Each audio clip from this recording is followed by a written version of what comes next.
Hello दोस्तों, आप सभी का स्वागत है आज की इस नए वीडियो में। जैसे कि आप सभी लोग जानते हो, इस टाइम हम लोग पढ़ रहे हैं आईएमईडी में हम टोटल 7 चैप्टर को कंप्लीट कर लिए हैं, वर्क कल्चर तक। अब हमारा जो 8 चैप्टर है उसका नाम है हिंदी में प्रारंभिक लेखन एवं वित्त। ये हिंदी नाम है।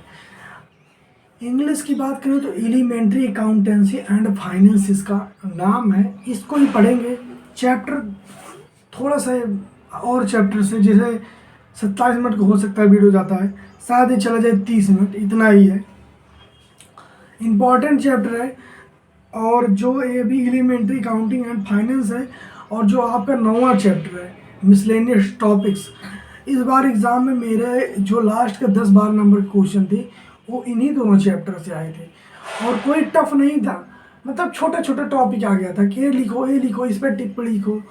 तो ये दो ही चैप्टर से आए थे, तो आप ये समझ सकते हो। विदाउट वेस्ट टाइम चलते हैं अपने टॉपिक पे। पहला क्या है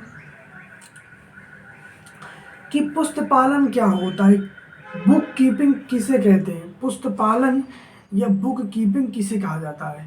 तो इसके डिफिनीशन पढ़ते हैं, इसके बाद फिर हम आपको समझाएंगे। क्या है कि पुस्तपालन एक ऐसी पद्धति है जिसमें कंपनी किसी व्यक्ति जिसमें किसी संगठन, कंपनी या व्यक्ति के वित्तीय लेन देन की प्रतिदिन के आधार पर होने वाले रिकॉर्ड को रखना ही पुस्तपालन कहलाता है। पुस्तपालन का तात्पर्य प्रत्येक व्यापारिक सौदे या लेन देन को पुस्तकों में निर्धारित नियम के अनुसार लिखने की कला है। इतना अच्छे से नहीं मैं पढ़ पाया, मैं जानता हूँ। पुस्तपालन का सीधा सीधा मतलब ये जान लीजिए ना, कोई संगठन है, कोई कंपनी है, या कोई व्यक्ति विशेष है, यानी कोई बड़ा आदमी है, उसके जीवन में जो पर डे खर्च हो रहा है, यानी कि हर दिन जो भी चीज़ खर्च हो रहा है उसी चीज़ को लिखना ही पुस्तपालन कहलाता है। तो इसीलिए ये लिखा गया ना कि पुस्तपालन एक ऐसी पद्धति है जिसमें किसी कंपनी, संगठन या व्यक्ति विशेष की वित्तीय लेन देन के प्रतिदिन के आधार पर इस चीज़ को लिखा जाता है, रिकॉर्ड के तौर पर लिखा जाता है, उसे ही पुस्तपालन कहते हैं। ठीक है, तो आप समझ गए पुस्तपालन क्या हो गया। अब आते हैं, चलिए दूसरा, लेखा कर्म अकाउंटेंसी क्या होता है। तो देखिए अकाउंटेंसी मतलब क्या हो गया।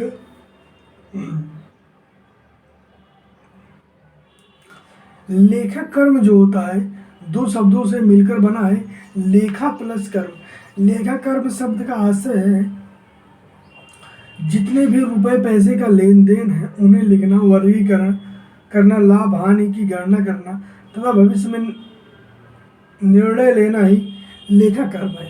लेखा कर्म का सीधा सीधा मतलब है, जान लीजिए, जितने भी रुपए पैसे का लेन देन है उन्हें लिखना, उनको आप कहाँ कहाँ खर्च किए उसको लिखना, कहाँ इन्वेस्ट किए उसको लिखना, अगर कहीं इन्वेस्ट किए हो तो उस इन्वेस्ट करने से क्या लाभ हानि हुई है, इन सभी की गणना करना ही एक प्रकार से लेखा कर्म है। ठीक है। और यदि मैं आपको इन दोनों में एक होता नहीं है कि अंतर की बात करूं, तो जैसे पुस्तपालन जो होता है ना, वह प्रारंभिक चरण अवस्था है। यानी कि जब भी आप पुस्तपालन और लेखा कर्म की बात करेंगे तो सबसे पहले पुस्तपालन होगा, फिर आपका लेखा कर्म होगा। जैसे समझ लीजिए, जैसे भी मान लीजिए कोई आदमी है तो पहले स्टूडेंट होगा तभी टीचर बनेगा। ऐसा नहीं को पहले पैदा हुआ तो टीचर बन जाएगा, नहीं। तो वही चीज़ है कि जो प्रोसेस होता है, इस प्रोसेस में सबसे पहले पुस्तपालन जो होता है वह होता है, देन इसके बाद लेखा कर्म होता है। वही कह रहा है कि लेखा कर्म द्वितीय चरण अवस्था है। पुस्तपालन का कार्य, समझिए कि पुस्तपालन का कार्य जहाँ से समाप्त होता है वहीं से लेखा कर्म का कार्य प्रारंभ होता है। और देखिए दूसरा क्या है,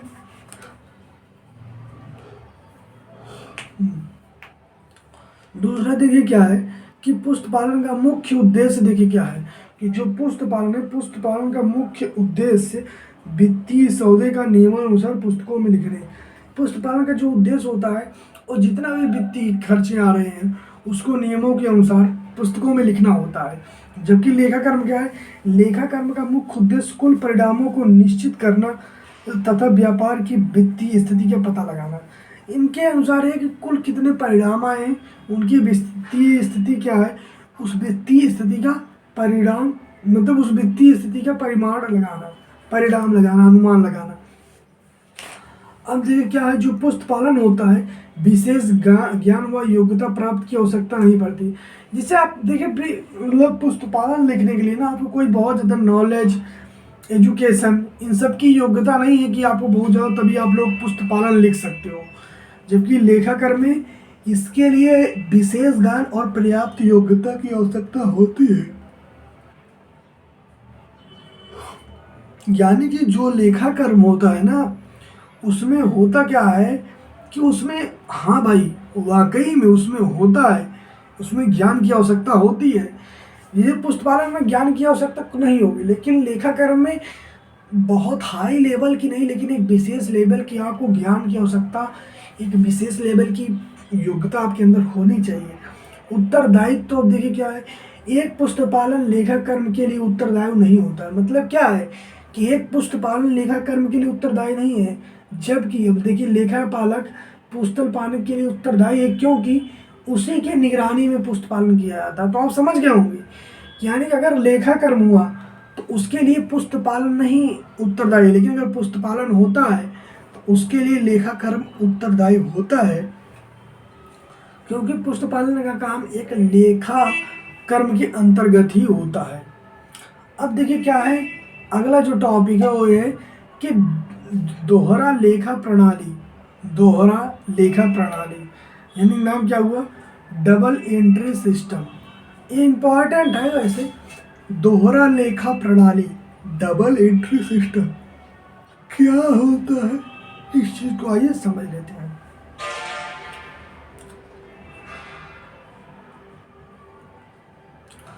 पहले तो आप ये समझिए कि जो है सिस्टम, इस प्रणाली का आविष्कार 1494 में इटली में हुआ था।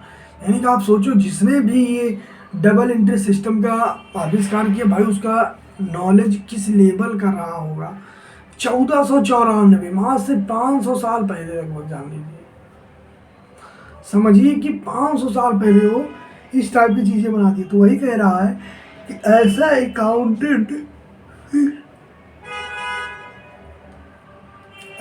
अकाउंटेंट सिस्टम जिसमें प्रत्येक लेन देन को, ऐसा अकाउंटेंट सिस्टम जिसमें प्रत्येक लेन देन को दो खातों में दर्ज किया जाता है, जैसे किसी धनराशि को डेबिट एवं क्रेडिट दो खातों में दर्ज किया जाता है, उसे ही दोहरा लेखा प्रणाली कहते हैं। यानी कि इनके अनुसार क्या है, ऐसी प्रणाली, देखा, ऐसा अकाउंटेंट सिस्टम जिसमें प्रत्येक लेन देन को दो खातों में लिखा जाता है, उसे उसे उसे उसे दोहरा लेखा प्रणाली कहते हैं। तो एक बार फिर से बताऊंगा, इस प्रणाली का आविष्कार 1494 इटली में हुआ था। ऐसा अकाउंटेंट सिस्टम जिसमें प्रत्येक लेन देन को दो खातों में दर्ज किया जाता है, जैसे किसी धनराशि को डेबिट एवं क्रेडिट दो खातों में दर्ज किया जाता है, उसे ही, वह भी एक प्रकार का दोहरा लेखा प्रणाली यानी डबल एंट्री प्लान है। अब होता क्या, जैसे मान लीजिए जब आप अपने बैंक से पैसा निकालते हो, ठीक, तो उसे क्या कहते हैं, आपने निकाला तो उसे क्या कहेंगे, डेबिट। क्यों निकाल, आपने जैसे निकाला तो आपके अकाउंट से कट गया ना, आपके अकाउंट से कट गया और आपने किसी के अकाउंट में भेज दिया पैसा, तो किसी के पास पहुंच गया। तो होता क्या है, जैसे जब आप पैसा निकालते हैं तो उसे क्या कहेगा, डेबिट। यानी जैसे आप में पैसा कट गया, आपने पैसा निकाला, वो पैसा कट गया तो हो गया डेबिट। और जब किसी के पास पैसा जाएगा तो उसे क्या कहेंगे, पैसा आना। यानी कि जैसे आप जब पैसा निकाले, पैसा चला गया तो उसे कहेंगे डेबिट, और जैसे पैसा आ गया तो उसे कहेंगे क्रेडिट। यही होता है, दो चीज़ में इसी में लिखते हैं। डेबिट बाईं तरफ लिखा जाता है, क्रेडिट दाईं तरफ। डेबिट लाभ प्राप्त कराता है और क्रेडिट लाभ देता है। तो ये चीज़ आप समझ लीजिए।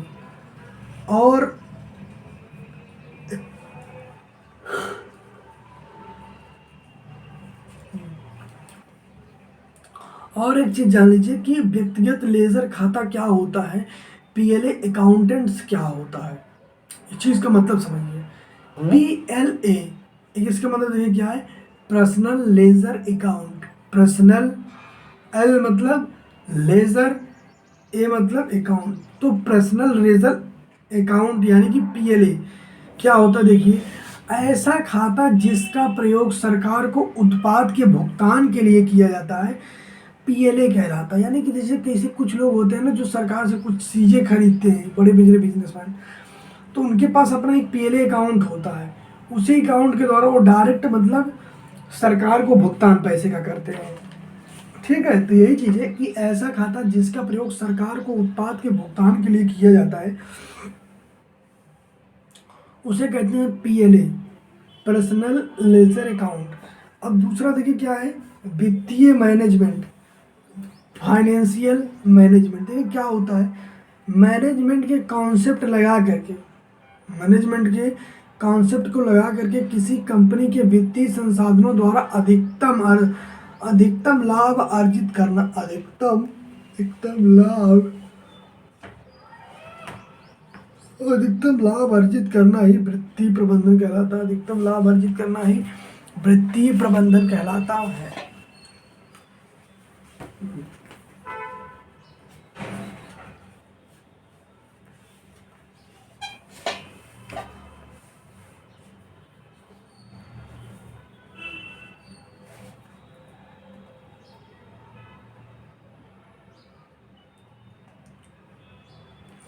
तो ये वित्तीय प्रबंधन क्या होता है, फाइनेंशियल मैनेजमेंट। देखिए प्रबंधन के कॉन्सेप्ट लगा करके, प्रबंधन के कॉन्सेप्ट लगाकर किसी कंपनी के वित्तीय संसाधनों को, मैनेजमेंट के कॉन्सेप्ट को लगा करके कंपनी के वित्तीय संसाधनों द्वारा, कंपनी के वित्तीय संसाधनों द्वारा अधिकतम लाभ अर्जित करना ही वित्तीय प्रबंधन कहलाता है।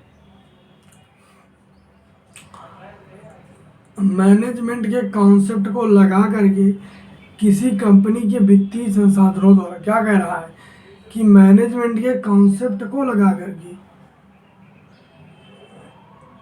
किसी कंपनी के वित्तीय संसाधनों द्वारा अधिकतम लाभ अर्जित करना वित्तीय प्रबंधन कहलाता है। यानी फाइनेंशियल मैनेजमेंट क्या है, कोई कंपनी है, उस कंपनी में जो है मैनेजमेंट का जो कॉन्सेप्ट होता है उसका, उस मैनेजमेंट के कॉन्सेप्ट को उस कंपनी में अप्लाई करें, इसके बाद आपको मैक्सिमम प्रॉफिट जनरेट हो, और जब वो मैक्सिमम जो प्रॉफिट जनरेट होता है तो उसी को ही कहते हैं फाइनेंशियल मैनेजमेंट। तो आप समझ गए हो फाइनेंशियल मैनेजमेंट क्या हो गया, कि मैनेजमेंट के कॉन्सेप्ट को लगा करके कंपनी के वित्तीय संसाधनों में अधिकतम लाभ अर्जित करना ही फाइनेंशियल मैनेजमेंट कहलाता है।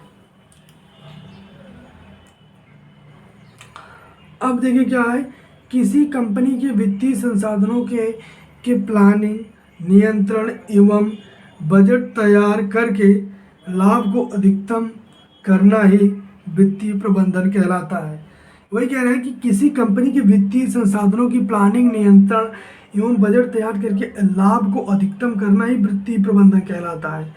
अब इसके कार्य बहुत सारे होते हैं वित्तीय प्रबंधन के, एक जैसे प्लानिंग होता है, कंट्रोलिंग होता है, पूर्वानुमान होता है, बजट तैयार करना होता है। तो ये सभी काम होता है फाइनेंशियल मैनेजमेंट है। क्या क्या, प्लानिंग, कंट्रोलिंग, पूर्वानुमान, बजट तैयार करना। अब जो हम अगला टॉपिक है ना भाई वो मोस्ट इम्पॉर्टेंट है, तो ये तो मैं कहूँगा इतना।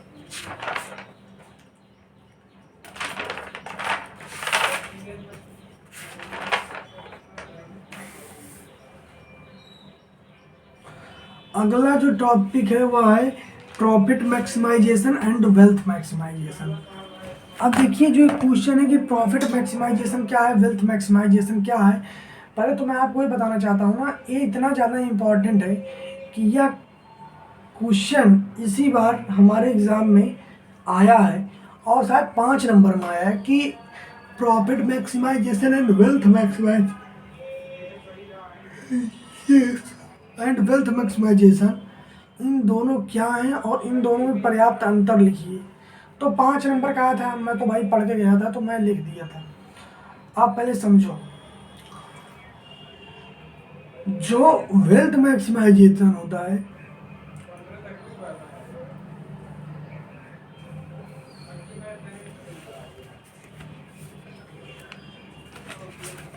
मैक्सिमाइजेशन। तो देखो पहले, सबसे पहले प्रॉफिट मैक्सिमाइजेशन या वेल्थ मैक्सिमाइजेशन जानने से पहले पहले तो आप ये जान लीजिए, हम लोग कोई भी यदि फाइनेंशियल वर्क करें तो उसका जो मेन उद्देश्य होता है ना, वो होता है पैसा कमाना, प्रॉफिट जनरेट करना। तो वही चीज कह रहा है कि किसी भी आर्थिक क्रिया का मूल उद्देश्य क्या होता है? लाभ कमाना। किसी भी आर्थिक क्रिया का मूल उद्देश्य लाभ कमाना होता है। वही कह रहा है कि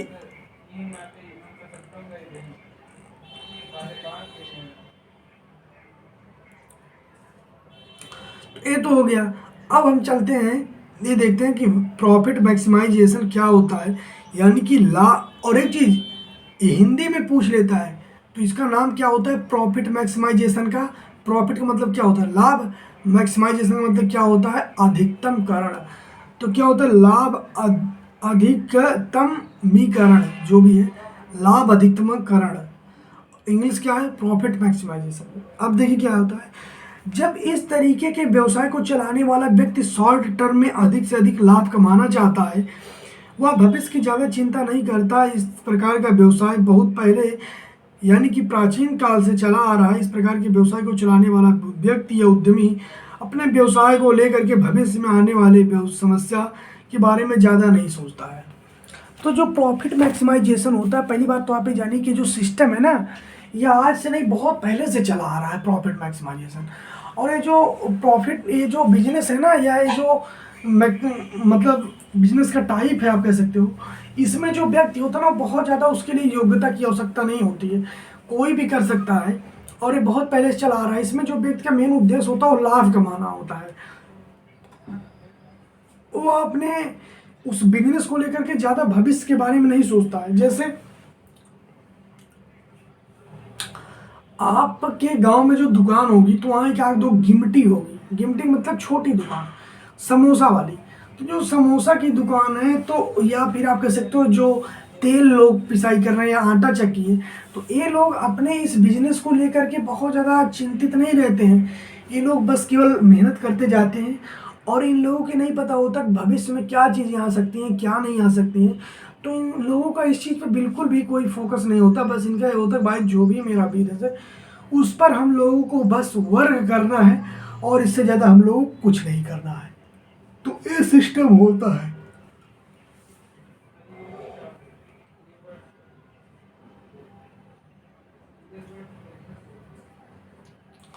ये सिस्टम होता है। मतलब ये लोग भविष्य में आने वाली किसी भी कोई समस्या की इनको कोई अंदाजा नहीं होता। इनका मेन उद्देश्य होता है कि भाई लाभ कमाओ, अपने बिजनेस से लाभ कमाओ। अब जो आटा चक्की वाला हो क्या है? लाभ कमाओ। तो इस टाइप के भविष्य में ज़्यादा चिंता नहीं करते हैं, बस केवल आज के लिए ज़्यादा सोचते हैं। अब वेल्थ मैक्सिमाइजेशन की बात करें तो वेल्थ मैक्सिमाइजेशन का हिंदी अर्थ होता है, वेल्थ मतलब संपत्ति, मैक्सिमाइजेशन का वही अधिकतमीकरण होता है हिंदी। तो संपत्ति अधिकतमीकरण इनका हिंदी है।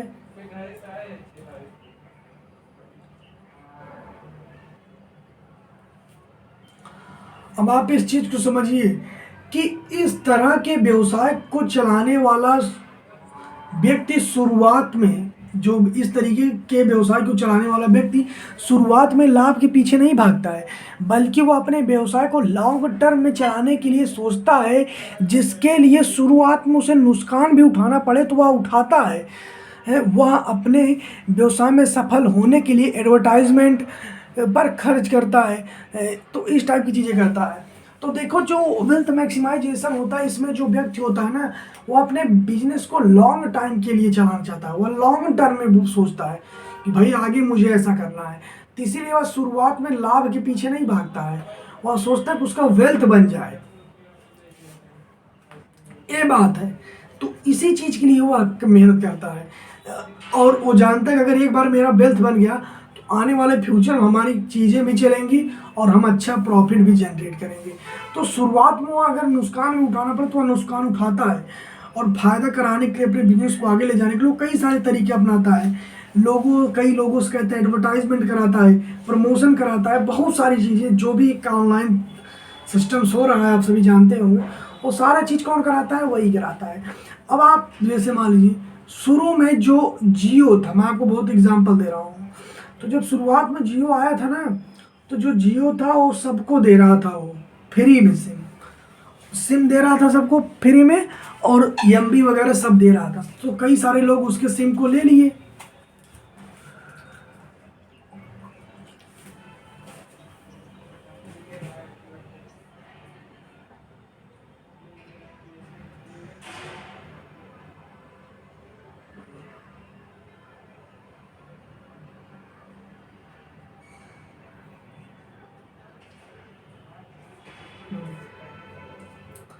कई सारे लोग ले लिए।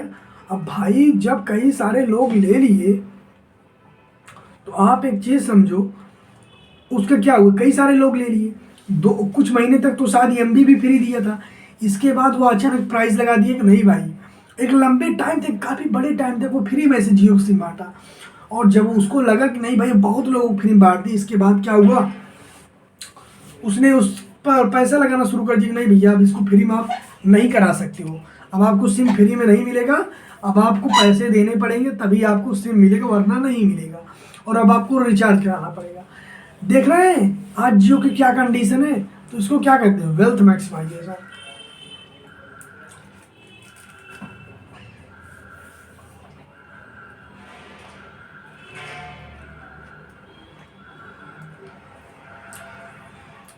साथ ही उसने अपना एक वेल्थ भी जनरेट किया उस क्षेत्र में, कि भैया अब देखो उसका सिम में अपना एक ब्रांड बन चुका है। अब वेल्थ का मतलब मैं आपको समझाता हूँ आखिर होता क्या है। आप लोग मोबाइल लेते हैं, लेकिन यार डाउट होता है कि यार भाई साहब ये मोबाइल यार नहीं ले रहे हैं, मोबाइल ये चलेगी कि नहीं चलेगी, तो एक मन में डाउट हुआ। लेकिन अगर आपके पास 1 लाख रुपए है, 1.5 लाख रुपया, आप गए एप्पल के लिए मोबाइल, आपके मन में एक बार ये आएगा कि यार मोबाइल ये चलेगा कि नहीं चलेगा, आ ही नहीं सकता आपके मन में। तो क्या हुआ, तो यहाँ पे जो आपका एप्पल है, ये क्या है, इसने एक वेल्थ जनरेट कर लिया कि नहीं भाई एप्पल का मतलब ये है कि आपको सही चीज़ें मिलेंगी। समझ रहे हैं बात, ये होता है। तो क्या हुआ, यहाँ पे जो एप्पल है उसका अपना एक वेल्थ है, भाई हमारा आईफोन है, हमारे में कोई कमी नहीं होगी। तो जो 15-16 हज़ार के रुपए में मोबाइल लेगा, और उसको मोबाइल बारे में ज़्यादा डाउट होगा कि यार क्या ले, हम तो मोबाइल बारे में जानते हैं, उसको थोड़ा डाउट होगा भाई, पता लगे कि यार अभी हमें गड़बड़ मोबाइल मिल जाए, बेकार हो जाएगा। लेकिन अगर वही व्यक्ति एप्पल का मोबाइल लेगा, तो उसके मन में आएगा ही नहीं कि मोबाइल ख़राब हो जाएगा।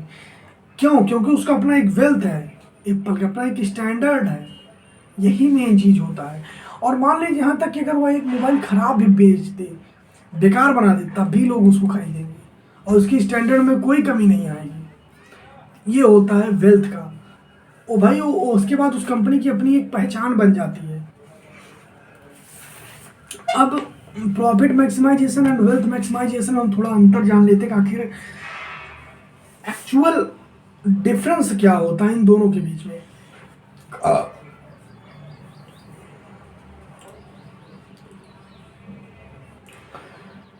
तो मेरे भाई पहला जो आपका अंतर है प्रॉफिट मैक्सिमाइजेशन, इस प्रॉफिट मैक्सिमाइजेशन का क्या उद्देश्य होता है, इसका मुख्य उद्देश्य लाभ कमाना होता है।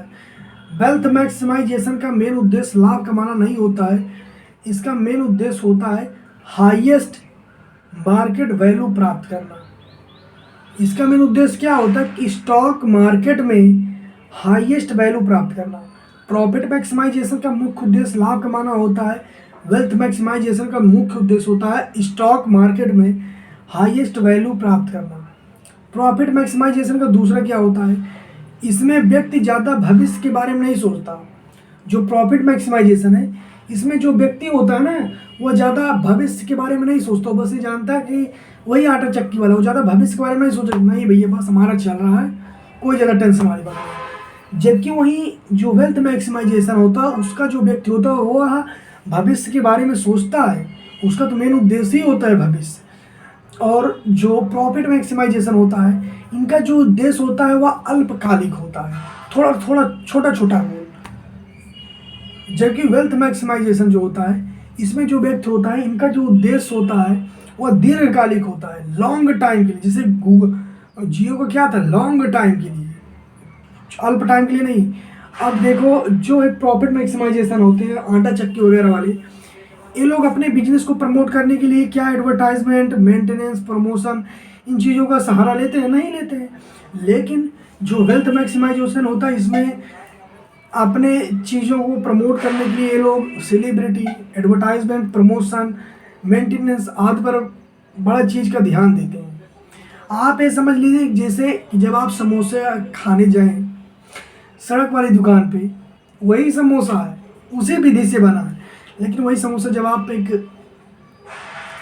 5 स्टार होटल या एक अच्छी शॉप है या एक अच्छे बढ़िया जगह पे जाते हैं, तो वही समोसा 12 रुपये, 15 रुपये में मिलता है। क्यों? क्योंकि उसका अपना स्टैंडर्ड है। वहाँ जाओगे, वहाँ पे आपको मक्खियाँ नहीं मिलेंगी, वहाँ पे सारे लोग अच्छे होंगे। मतलब सब अच्छे, मतलब ये है कि सारे लोग एक अच्छा भाई कपड़ा में होंगे और सबके पास चेयर होगी, हर मेज पर एक चेयर, हर मेज के पास 2-4 चेयर होगा, बढ़िया प्लेट होगा, सफाई पूरी होगी, बकायदा पानी होगा, कोई चीज़ समस्या हो कि भाई यस सर तुरंत, तो इस चीज़ का वो लोग पैसा लेते हैं। तो वही चीज़ कह रहा है कि ये लोग इसमें प्रॉफिट मैक्सिमाइजेशन में एडवर्टाइजमेंट, मेंटेनेंस, इन सब चीज़ों पर ध्यान नहीं दिया जाता, जबकि वेल्थ मैक्सिमाइजेशन में सेलिब्रिटी द्वारा प्रमोशन कराया जाता है, एडवर्टाइजमेंट कराया जाता है और ये लोग मेंटेनेंस पर विशेष ध्यान देते हैं। अब देखिए, जो प्रॉफिट मैक्सिमाइजेशन होता है इसमें लो रिस्क होता है, यानी कि इसमें जो रिस्क होता है ना वो कम होता है, लेकिन वेल्थ मैक्सिमाइजेशन में रिस्क ज़्यादा होता है।